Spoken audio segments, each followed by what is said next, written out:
sariwain, pagliligtas niya sa atin.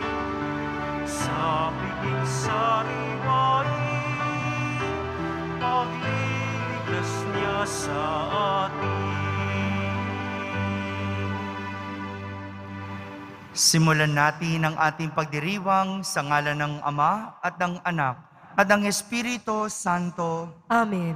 Ang pagpapala ng ating Panginoong Hesukristo, ang pag-ibig ng Diyos Ama, at ang pakikipagkaisa ng Espiritu Santo naway sumainyong lahat. At sumaiyo rin. Mga kapatid, tinipon tayo bilang kaanib ng angka ng Diyos. Kaya dumulog tayo sa mawaing Panginoong nagpapatawad ng lubos. Sinugong tagapagpagaling sa mga nagsisisi, Panginoon, kaawaan mo kami. Panginoon, kaawaan mo kami. Dumating na tagapag-anyayang mga makasalanan ay magsisi, Kristo, kaawaan mo kami. Kristo, kaawaan mo kami. Nakaluklok ka sa kanan ng Diyos Ama para ipamagitan kami.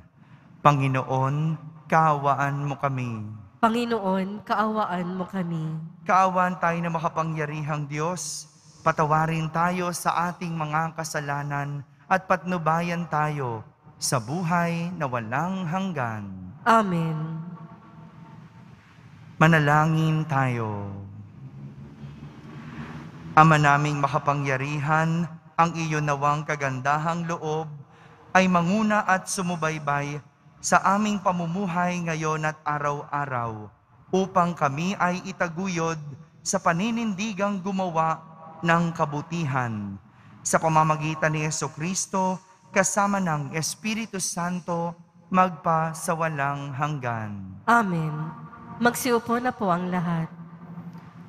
Pagbasa mula sa sulat ni Apostol San Pablo sa mga taga-Roma. Mga kapatid, ngayon nahayag na ang nagpagpapawalang sala ng Diyos sa mga tao. Ito'y hindi sa pamamagitan ng batas, bagamat ito'y pinatotohanan ng kautusan at ng mga propeta. Pinawawalang sala ng Diyos ang lahat ng nananalig kay Jesucristo sa pamamagitan ng kanilang pananalig sa Kanya, maging Hudyo at maging Hentil, sapagkat ang lahat ay nagkasala at walang sino mang karapat-dapat sa paningin ng Diyos. Gayunman, dahil sa Kanyang kagandahang loob, ay pinawalang sala sila sa pamamagitan ni Kristo Jesus na nagpalaya sa kanila. Siya ay itinakda ng Diyos na maging handog upang sa pagbububo ng kanyang dugo ay maipatawad ang kasalanan ng tao sa pamamagitan ng pananalig sa Kanya. Ginawa ito ng Diyos upang ipakilalang siya'y matuwid, sapagkat noong una, nagtimpi siya at ipinagpaumanhin ang mga kasalanang nagawa ng mga tao. At sa ngayon, pinawalang sala niya ang mga nananalig kay Jesus upang patunayang siya'y matuwid. Ano ngayon ang ating ipagmamalaki? Wala. Bakit? Dahil lamang ba sa hindi natin pagtupad sa kautusan? Hindi, kundi dahil sa ating pananalig kay Kristo. Sapagkat maliwanag na ang tao'y pinawalang sala dahil sa pananalig kay Kristo at hindi sa pagtupad ng kautusan. Ang Diyos ba'y Diyos lamang ng mga Hudyo? Hindi ba Diyos din siya ng mga Hentil? Oo, sapagkat siya'y Diyos ng lahat, yamang iisa ang Diyos. Ang salita ng Diyos. Salamat sa Diyos. Sa piling ng poong Diyos, may pag-ibig at pagtubos. Sa piling ng poong Diyos, may pag-ibig at pagtubos. Sa gitna ng paghihirap, tinawag ko'y Panginoon. Panginoon, ako'y dinggin, pagkat ako'y tumataghoy. Dinggin mo ang pagtawag ko't paghingi ng iyong tulong. Sa piling ng poong Diyos, may pag-ibig at pagtubos. Kung ikaw ay may talaan nitong aming kasalanan, lahat kami ay tatanggap ng hatol mong nakalaan. Ngunit iyong pinatawad, kasalanan ay nilimot. Pinatawad mo nga kami upang sa iyo ay matakot. Sa piling ng poong Diyos, may pag-ibig at pagtubos. Sabik akong naghihintay sa tulong mo, Panginoon, pagkat ako'y may tiwala sa pangako mong pagtulong. Yaring aking pananabik, Panginoon, ay higit pa sa serenong naghihintay ng pagsapit ng umaga. Sa piling ng poong Diyos, may pag-ibig at pagtubos. Magsitayo po ang lahat.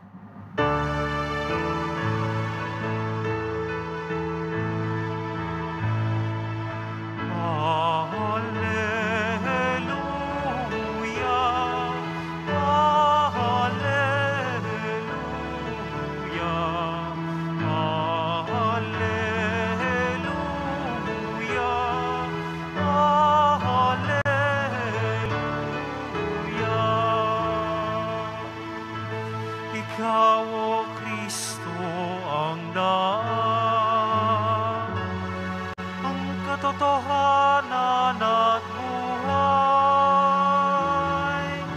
Hari siya ng mga abang.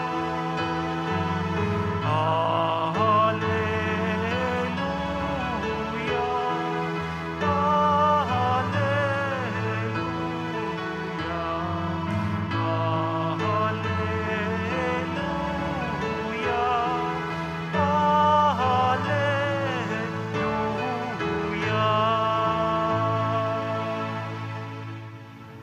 Sumainyo ang Panginoon. At sumaiyo rin. Ang mabuting balita ng Panginoon ayon kay San Lucas.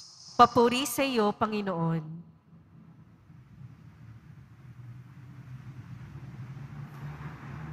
Noong panahong iyon, sinabi ni Jesus, "Kawawa kayo, ipinagtatayo ninyo ang ng mga magagarang libingan, ang mga propetang pinagpapatay ng inyong mga magulang. Sa ganitong paraan, kayo na rin ang nagpapatunay na sang-ayon kayo sa mga ginawa ng inyong mga magulang, sapagkat sila ang pumatay sa mga propeta, at kayo naman ang nagtatayo ng libingang puntod ng mga yaon. Dahil dito'y sinabi rin ng karunungan ng Diyos, magsusugo ako sa kanila ng mga propeta at ng mga apostol. Ang iba'y papatayin nila at uusigin ang iba. Sa gayoy, lalagpak sa lahing ito ang parusa dahil sa pagpatay sa mga propeta, buhat ng itatag ang sanlibutan. Magmula kay Abel hanggang kay Zacarias, na pinatay sa pagitan ng dambanang sunugan ng mga handog at ng gusali ng templo. Sinasabi ko sa inyo, lalagpak sa lahing ito ang parusa dahil sa kanilang ginawa. Kawawa kayo, mga dalubhasa sa kautusan, sapagkat inalis ninyo ang susi ng karunungan. Ayaw na ninyong magsipasok. Hinadlangan pa ninyo ang mga nagnanais pumasok. At umalis si Jesus sa bahay na iyon.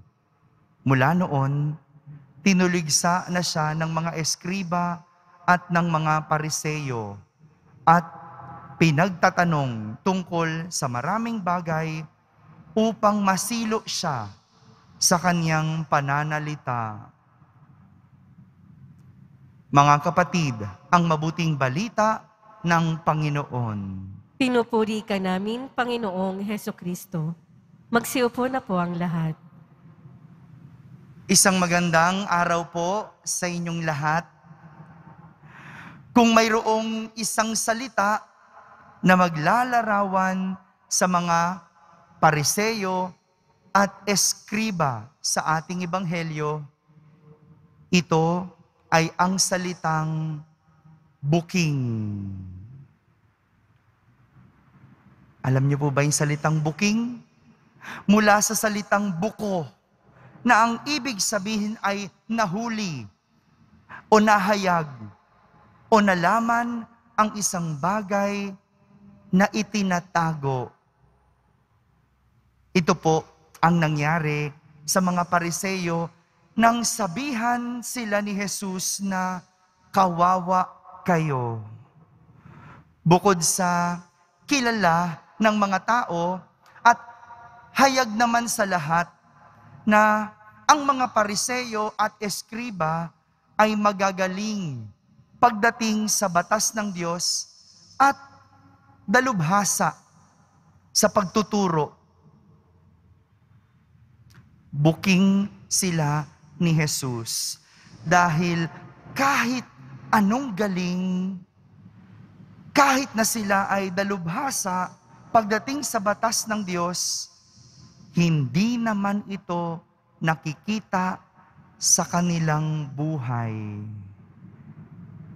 Buking sila ni Jesus dahil iba ang pinapakita sa labas at nilalaman ng loob. Iba ang pinapakita sa labas sa nilalaman ng loob. Kawawa dahil puro panlabas lang ang kanilang galing at hindi panloob. Kumbaga, palabas lang ang lahat at hindi totoo dahil hindi galing sa loob. Wala naman po sanang masama kahit na sila ay nabuking ni Jesus o nabuko ni Jesus dahil pinangangaralan at itinatama sila ni Jesus.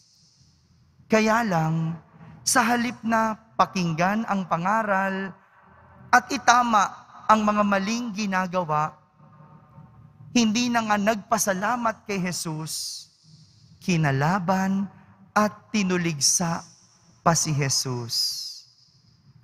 Ito yung nakakalungkot na madalas nangyayari. Ito minsan ang problema sa mga taong nabubuking o nabubuko. Sa halip na aminin ang mali, akuin ang mali, magpakumbaba o humingi ng paumanhin, sa halip na pakinggan ang mga pangaral at baguhin, ang iba galit pa o kaya naghihiganti. Hindi ba ganitong nangyayari sa ating lipunan ngayon? Kahit sa ating pamahalaan, ang mga nabubuking sa halip na itama, sila pa ang galit. Tingnan nyo, ang napapanood natin sa balita, yung mga nabuko sa kanilang mga pangungurakot o sa mga ginagawa, sila pa ang numero unong galit. Tinutulig ka pa, babalikan ka pa, no? Itinatama na nga sa halip na baguhin ang mga nagawang mali, sila pa ang galit. Hindi natin kailangan magalit. Hindi natin kailangan mga tuwiran sapagkat sinasabi sa ating unang pagbasa na inihahayag na sa atin ang pagwawalang sala ng Diyos. Sinasabi sa atin na pwede tayong ipawalang sala kahit na tayo ay may nagawang mali. At ito ay sa pamamagitan ng pananalig kay Jesus. Pwede tayong humingi ng tawad. Ibig sabihin, hindi mo kailangan mga tuwiran kapag ikaw ay itinatama o kahit na ikaw ay nabuking. Dahil sa Diyos, tayo ay mapapawalang sala. Mga kapatid, itong tinuturo sa atin ng ating mga pagbasa, ang humingi ng tawad kapag nagkamali, ang aminin ang mga pagkakasala kapag tayo ay nabuking. Bakit ba nagagalit kapag nabubuking? Hindi ba't magandang pagkakataon ito para ang anumang mali ay baguhin? Hindi naman inaasahan na maging perpekto tayo dahil lahat naman tayo ay nagkakamali. Ang itinuturo sa atin ay maging bukas sa mga pangaral at mga pagkakamali at ito ay baguhin. Mayroong kapatawaran sa mga taong umaamin ng kanilang pagkakamali. Andiyan ang kumpisal at andiyan ang Diyos na handang magpatawad kahit na tayo ay nabuking. Amen.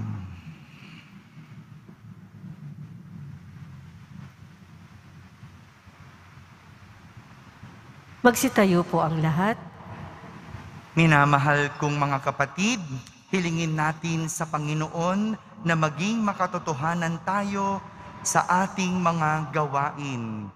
Ating sambitin sa bawat panalangin, Panginoon, gawin mong totoo ang aming puso sa iyo. Panginoon, gawin mong totoo ang aming puso sa iyo.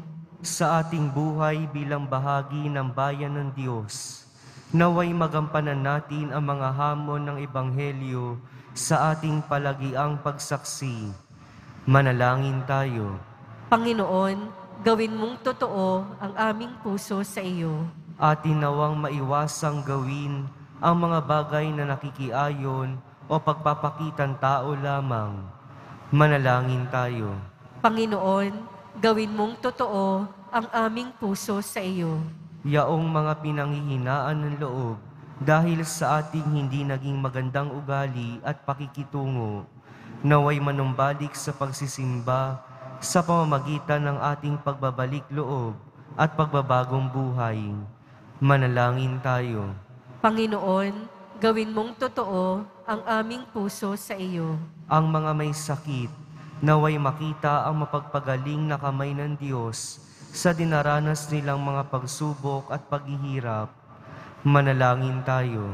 Panginoon, gawin mong totoo ang aming puso sa iyo. Ang mga yumao na sa buhay na ito, naway tanggapin sa walang hanggang kaluwalhatian. Manalangin tayo. Panginoon, gawin mong totoo ang aming puso sa iyo. Sa katahimikan, ating ilapit sa Diyos ang ating mga pansariling kahilingan.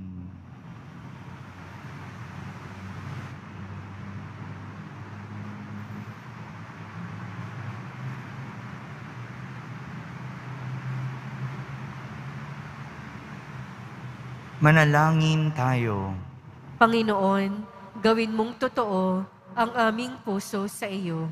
Ama, tulungan mo kaming sumamba sa iyo ng may totoong puso upang makalapit kami sa iyo sa espiritu at katotohanan. Hinihiling namin ito sa pamamagitan ni Kristo na aming Panginoon. Amen. Magsiupo na po ang lahat.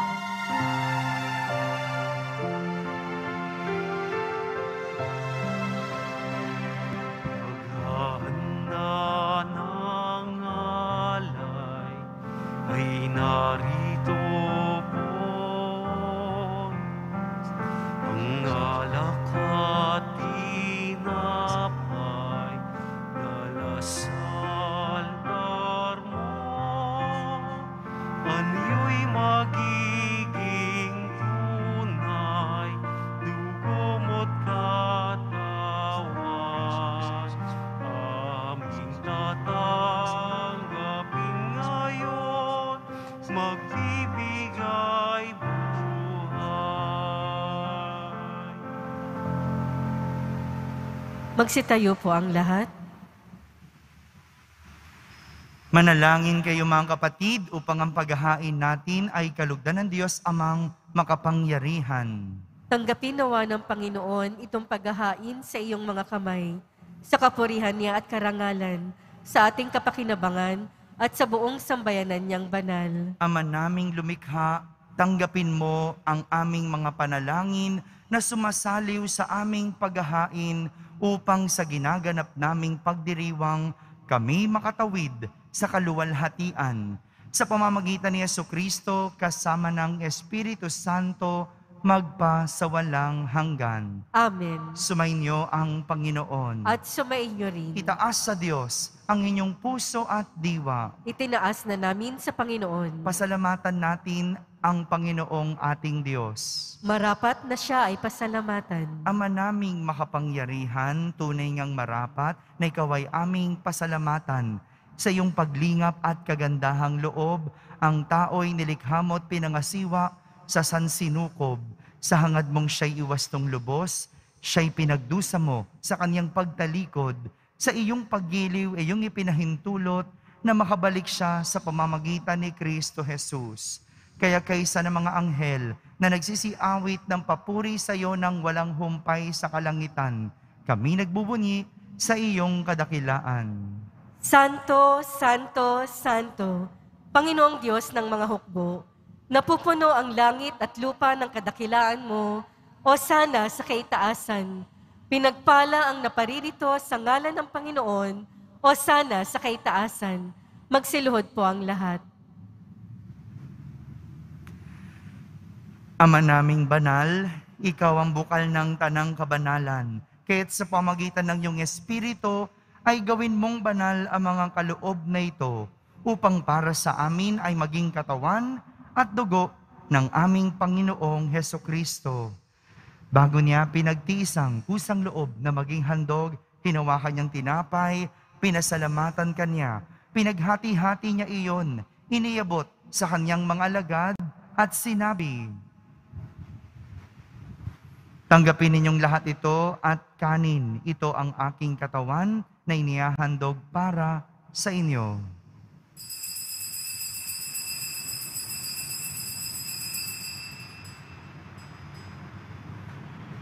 Kaya hindi naman matapos ang hapunan, hinawakan niyang kalis, muli kanyang pinasalamatan. Iniabot niya ang kalis sa kanyang mga alagad at sinabi,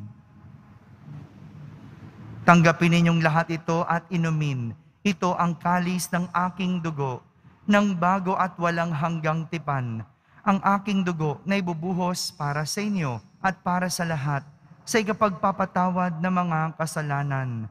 Gawin ninyo ito sa pag-alaala sa akin."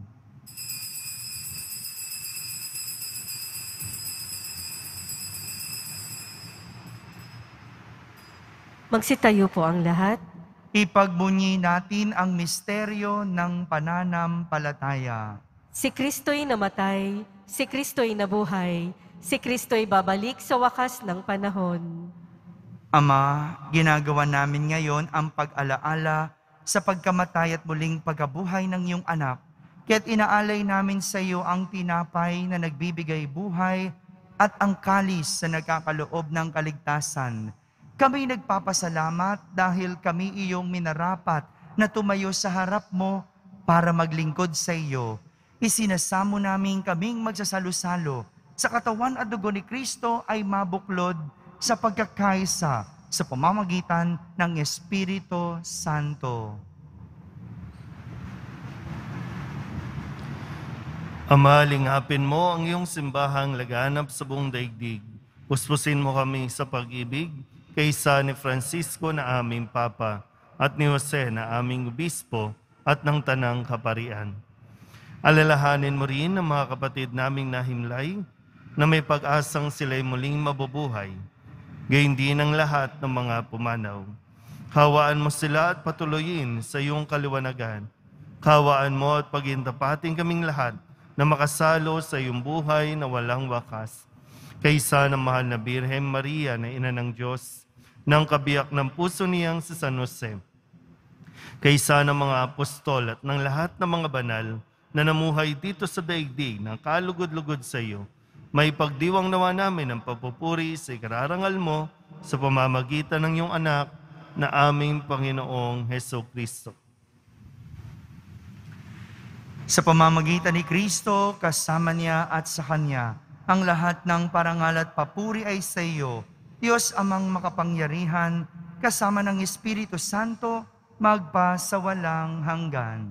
Amen. Sa tagubilin ng mga nakahagaling na utos at turo ni Jesus na Panginoon natin at Diyos, ipahayag natin ng lakas loob. Ama namin, sumasalangit ka, Sambahin ang ngalan mo. Mapasa amin ang kaharian mo. Sundin ang loob mo dito sa lupa para ng sa langit.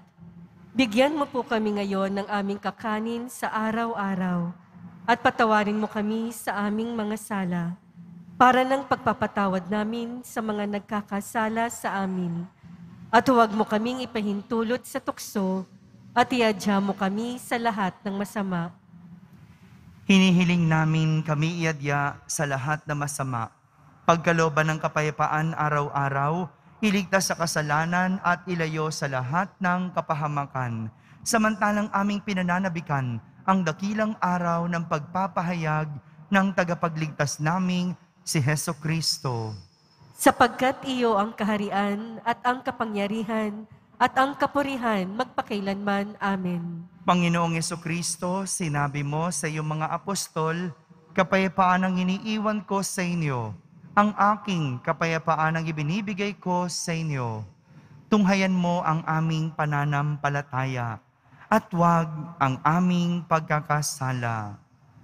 Pagkalooban mo kami ng kapayapaan at pagkakaisa ayon sa iyong kalooban, kasama ng Espiritu Santo, magpa sa walang hanggan. Amen. Ang kapayapaan ng Panginoon ay laging sumainyo. At sumaiyo rin. Magbigayin kayo ng kapayapaan sa isa't isa. Kapayapaan po para sa lahat. Kordero ng Diyos na nag-aalis ng mga kasalanan ng sanlibutan, maawa ka sa amin. Kordero ng Diyos na nag-aalis ng mga kasalanan ng sanlibutan, maawa ka sa amin.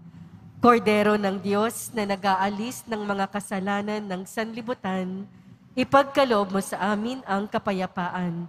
Magsiluhod po ang lahat.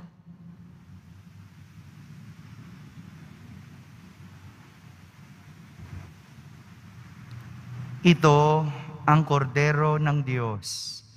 Itong nag-aalis sa mga kasalanan ng sanlibutan. Mapalad ang mga inaaniyahan sa kaniyang piging. Panginoon, hindi ako karapat-dapat na magpatuloy sa iyo. Ngunit sa isang salita mo lamang ay gagaling na ako. Ang katawan ni Kristo. Amen.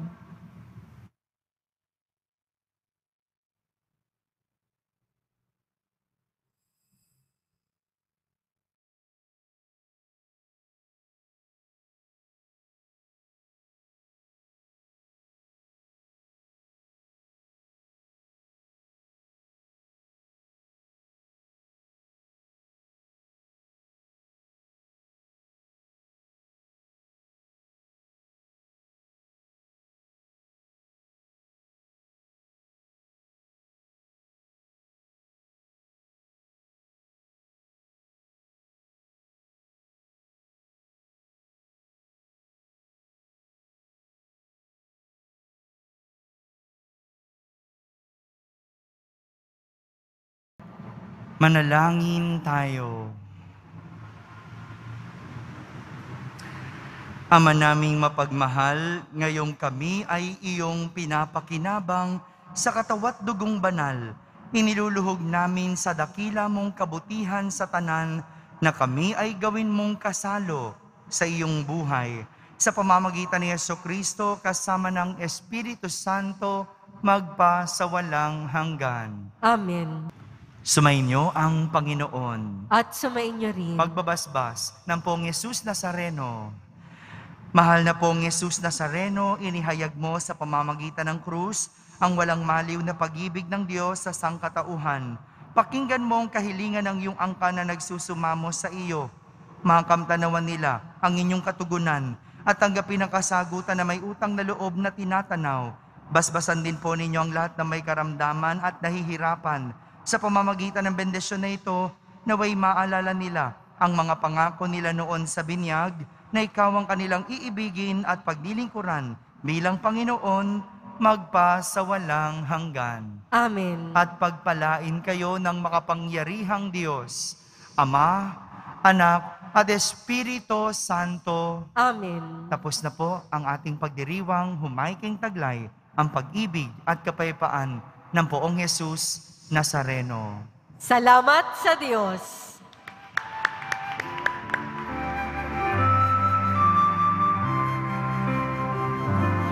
Nuestro Padre Jesus Nazareno, sinasamba ka namin, pinipintuho ka namin, aral mo ang aming buhay at kaligtasan. Nuestro Padre Jesus Nazareno, iligtas mo kami sa kasalanan. Ang krus mong kinamatayan ay sagisag ng aming kaligtasan.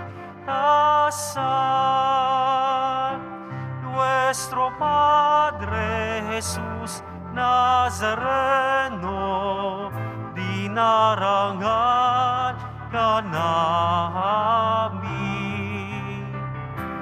Nuestro Padre Jesus Nazareno, niluluwalhati ka namin. Nuestro Padre Jesus Nazareno, dinarangal ka namin. Nuestro Padre Jesus Nazareno, niluluwalhati ka namin.